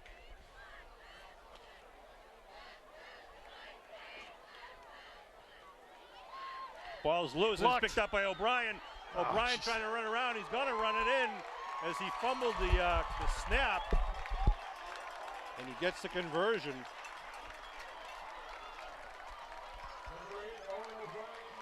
So when it goes, things go right, Makes it, instead of the 1-point kick, they get a 2-point PAT rush, making it 18-0. Abington had good pressure there as well. I think that goes to where people are almost afraid to hit anybody. You know what I mean? Like where you can get the penalty. You can get the penalty, right? So. And had there been a penalty there, like if they had roughed them and the kick was still good, they can assess the penalty on the kickoff. So Hingham will kick off to Abington. 7:36 to go in the 4th. In that instance, everybody's taking a line to block it, so you're kind of coming in beforehand. And O'Brien was, had great awareness there to be able to just pick it up and kind of run around as the pressure was kind of on the inside.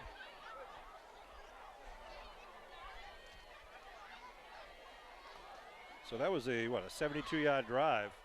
Took some time off the clock in doing that too. 7:36 to go in the ball game. Again, Klein back on the near side for the Green Wave, and Curtis Lucas Summers on the far side, both around their own 10-yard line. Lahiff with a strong leg.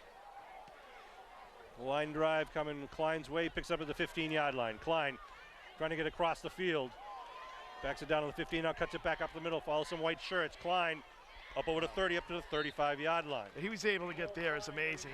He went all the way back from from the 20 down back all the way to about the 17 or 18, and then kind of came back up in, weaving his way through people. Just a nice job of running there by Will Klein. We haven't seen him much offensively, Sean, tonight. I mean, it's been. They mark it at the 36-yard line. Here come the Green Wave. Seamus Schmidt wearing number 11 out wide to the near side. We got Gabe Spryers back there tonight, back in 42. Along with Klein in the backfield. They're looking to throw. Going down, he's going to be wide open as Klein to the far sideline. He could Klein go. To the 40.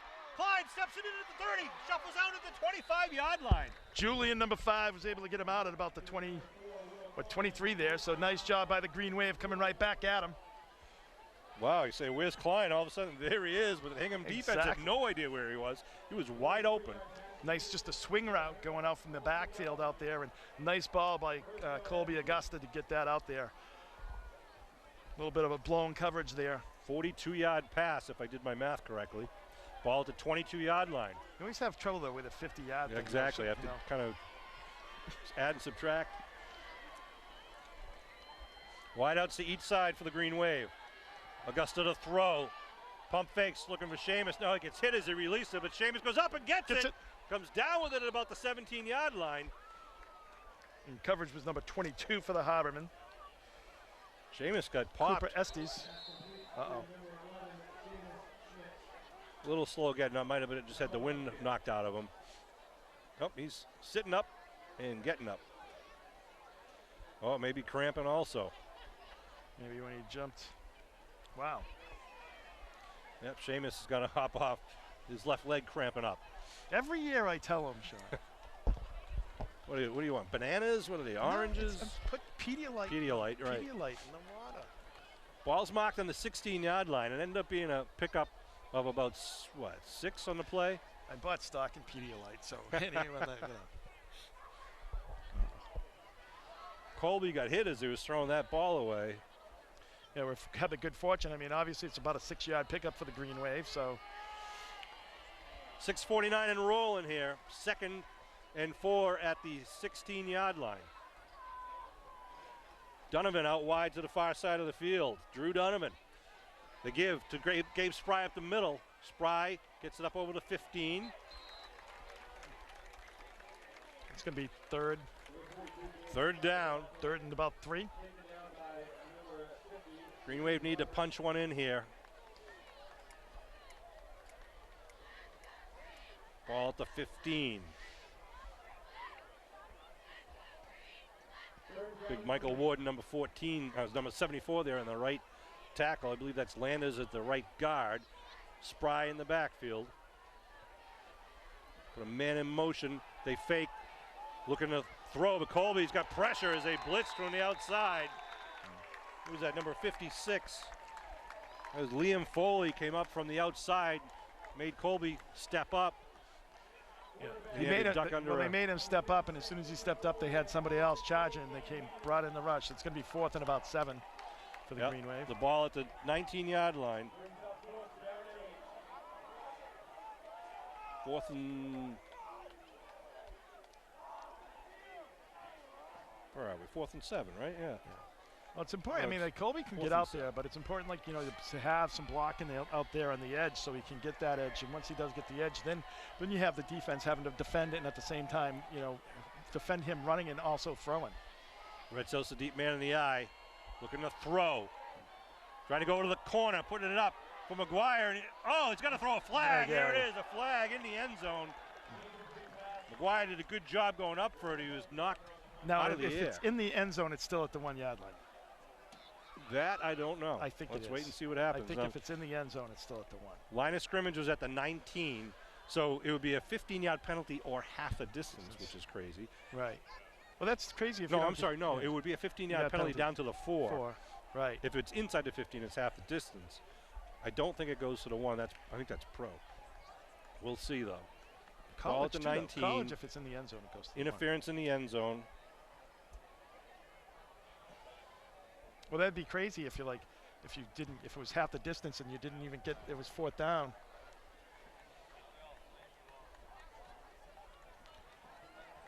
It's a first down. Where? At the 10. Half the distance. That's crazy. That's like First and 10 at the 10. So if you're in the end zone, you just like tackle people. You have right side Klein. Klein gets it down about the 6-yard line. Just under 5 minutes to go. Green Wave right up on the line of scrimmage. Klein picking up Second about down. 4 on that. Hurry up offense. Klein and Spry in the backfield with Colby Augusta. Donovan out wide to the left side. Give to Klein. Dives forward, pick up maybe one or two. Bring up third down. Third and from about the 6, it looks like. Yep, right on the 6-yard line.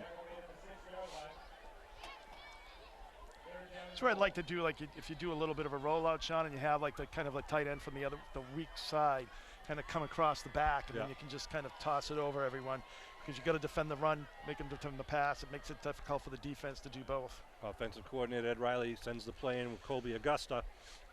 Augusta's a right-hander, so it might be easier to run left. 2 men in the backfield. Put man in motion. Looking to throw. Colby throws into the end zone and it goes incomplete. Intended receiver. Was Klein? Was that Klein? That was Klein. He had 4 people on him. Yeah, he had a lot of orange shirts around him.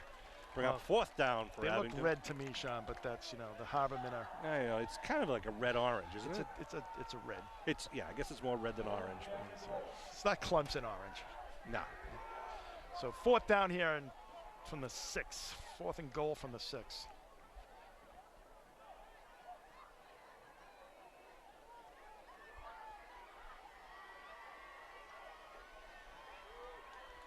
See what the Green Wave do. Klein lines up in the slot on the left side with Donovan. Redsos and Spry in the backfield, in the eye back. Looking to throw. Going across in the corner. Looking for him. Just a little too long. Incomplete.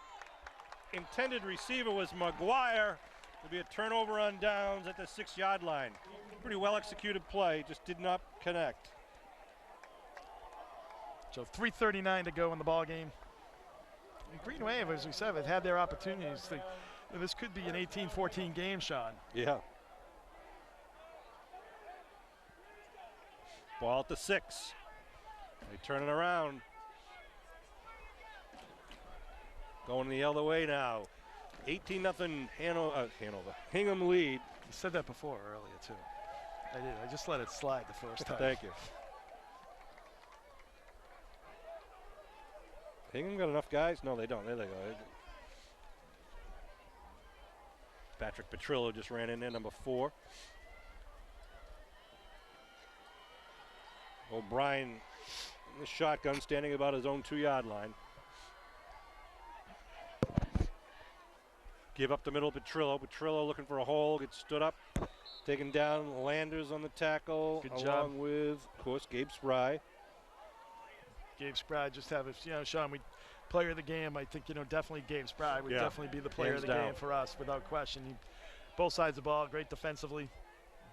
Nice play there on the big screen A solid game from Gabe Spry. Absolutely. Really looking forward to seeing a lot more of that from him this year.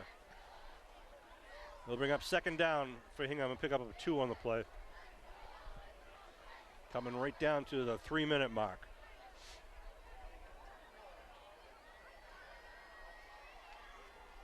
Petrillo now off to the right side of O'Brien. O'Brien gives number 3 Harrington. Oh, he gets popped. Who's that? Klein hit him? It's only about a 1-yard pickup. I don't know why the Green Wave calling a timeout. Yeah. Klein in there on the tackle. Look like Shea McClellan also helping out. 2:46 on the clock. Green Wave stopped the clock with their first of 3 timeouts. Green Wave is hoping to get the ball back here with 2:46 to try to. Yeah, it's 3rd and 6 at the good 10. field position. They haven't returned a punt tonight, I don't believe. No, I was just going to comment that the punter is actually warming up and the punt snapper is warming up for Hingham right down below us, because they haven't had to be, they weren't used yet. And the Green Wave, we had a fake punt. We had a fake punt, and they had 1 punt, which Klein kicked it down to about the 29-yard line, 28-yard line. And it was muffed when he tried to catch it. So that's really the only punt tonight. So both teams have actually moved the ball fairly well, or have been in position where they didn't have to punt.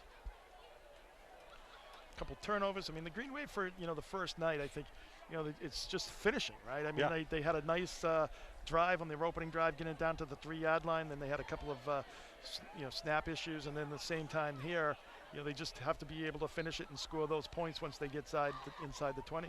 If you're watching this game before September 20th, September 20th, Friday night, will be Abington versus Rockland, home in Abington at Memorial Field at 7 o'clock. And then we'll be traveling away, I believe I said, at Norwell. Here we go now, third and a long 6 for the Hingham Harbormen. The trips tight on the left side. Layhiff out wide on the right side. O'Brien takes it up the middle himself. And he breaks away. He bumps into one of the referees, still on his feet, turning around the 25-yard line, and then scoots down. The guy pushed him. Jesus. Look at it. I didn't know. I've never seen a high school kid slide tackle. He could have just ran out of bounds. He didn't slide tackle. He just slid down. But the coach is talking for a penalty there, like thinking that the Abington kid got pushed into him. Yeah. First down, though, for the Hingham Harbormen, more importantly. Clock rolling at 2:23. And I'm sure the Green Wave always disappointed when you don't come back with a victory. But I see a lot of good things out there with the boys in the green and white jerseys. Absolutely. They got some, skill positions are pretty good. And I think, the line held themselves. I mean, this is probably one of the best lines that they're going to see all year. I mean, for the good news is I think Mashpee graduated a lot of their line last year. And their stud running back. So Mashpee's, the cupboard might be a little bit barer than it has been in the past. Well, Hingham last year, quarterback keep up the middle. Last year, Hingham was 7-3, and the 3 losses they had, 2 of them were to Duxbury. Right. A very good team, and the other one was the state champion Situate. Right. So they were a powerhouse last year. And they lost their quarterback. So their quarterback they lost their quarterback. So they've had a good run here the last several years. They've got a very vibrant youth program. All their sports over here are very successful. I want to thank once again Jim Quattromoni, the athletic director here at Hingham High School. I want to thank Peter Serino, the Abington High School athletic director. Most importantly, I want to thank Bill Davis, our cameraman tonight. He'll be with us throughout the season. Second down, give right side Petrillo, gets swarmed. Cristoforo still chasing him and gets him down. Right, and he's going to cramp. That's Fanara cramping up again after he made the tackle. Right. Timeout called by the Green Wave, although, they're going to assess, I think, the Green Wave a timeout. They called it not seeing that Fanara was injured. 1:03 on the clock, as Billy shows you on your television screen. If you'd like to learn about how to run a camera, produce, edit, do play-by-play, or have a talk show, you can call Justin Shanahan at Abington Cam, which is, I believe, still 871-6850, or go online to abingtoncam.org. If you're watching this on TV, you can see these games and replay. So I could do like meetings. A fishing show, like behind my house, just like. You could do a fishing show. I'm not sure anybody would watch it, but I did hear that no one watches. Somebody was watching a certain gardening show the other night and said they saw a guy named Bill Davis. Bill Davis. He's quite a green thumb. He does. He is the. And he can dance a mean jig out in the garden. Great composter too. He's. All right, third Bill down. does a lot of work up at the Griffins Dairy as well. That place is looking really great up there. They've done a great job with that over the last 3 or 4 years. It only took us 20 years to get there, Sean, but it's a place. A little bit of money, though. It just shows you how much a little bit of money goes a long way. It just really has been a great asset to the town. 3rd and 5. 1:03 on the clock. Hingham Harbormen call a timeout. Why would you call timeout? Something wasn't set up right. It doesn't matter. I know. Oh, well. They're all done with their timeouts? Yep. 3rd and final. Hingham's going to be kind of happy with this game, although. Yeah, they got a tough road. I mean, they've got a lot of. They weren't able to. Abington was able to move the ball. Braintree obviously was moving the ball against them last week. It was back and forth, an offensive battle. Yeah, but they play some big schools. I mean, they play Duxbury. They play, as you said, Situate. They play a lot of bigger schools. So 3rd down, rolling, keeping, turning the corner, gets across the line of scrimmage, down the sideline, gets down to 30 and dives, takes a dive at the 32-yard line. Well, the coverage, the Green Wave had the angle on him, so. Step out of bounds. Why are you sliding? I don't get it. So they'll take a knee at this point. Probably. 37 seconds and rolling. You got one play. all they have to do is take a knee and the game will be over. So, you know, Green Wave's got to focus next week. You know, That's right. You know, the good news, Sean, tonight is you don't have the pressure of the undefeated season. That's right. You know, so you know, but you know, the Green Wave have a lot to look forward to. You get Rockland coming up next week. You get all your league play, and as you said, it's good to have this kind of competition, which is a you know much bigger school. So it's good to have that kind of thing to see where you are, make sure that you know puts you at your limit and know what you're going to strive for. So good That's job all by the she Green wrote. Wave. It'll be 18-0 will be the final score. The Green Wave will be taking on the Bulldogs of Rockland High School next week. We wish Hingham best of luck in their rest of their season. Gabe Spry, our player of the game. Great job on both sides of the ball. We look forward to seeing a lot more Green Wave action this year. I want to thank Kevin Whalen and Bill Davis for joining us. Steve Wakeland for being of no help whatsoever. And we will see you next week at Memorial Field. Thanks for tuning in to Abington Green Wave Football.